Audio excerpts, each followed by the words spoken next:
Hubby bailed at the news of quintuplets. But I shouldn't have doubted my beloved. He took a job abroad to provide for us. On his return, I went to meet Chuck, but the plane crashed into the ocean. I couldn't even give my love a proper burial. The bodies were at the bottom of the ocean. Your husband owes me money. Pay it or your kids will die. You got 1 week. How'd he know I was expecting 5? I was petrified. Trying to think straight, I dug into my husband's accounts.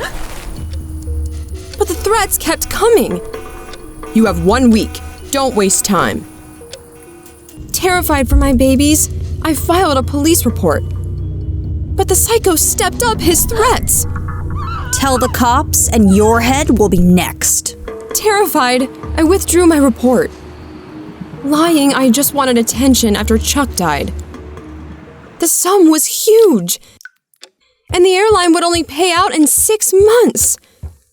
I sold my car and jewelry. I only kept my wedding ring as a memory of Chuck. I left the money where I was told. In an hour, I couldn't get home. Someone changed the locks and put up bars. Thought you could fool me? The money's fake. I signed your home over to a friend. You're welcome. I decided to hire a bodyguard and go to the cops. I hated myself for thinking my only hope was the airline payout for my husband's death. Suddenly, my neighbor called. Could you scream in bed quieter? To avoid Brad's questions, I told him everything. Chuck died. The house was sold. Odd. I'm sure I saw your husband today.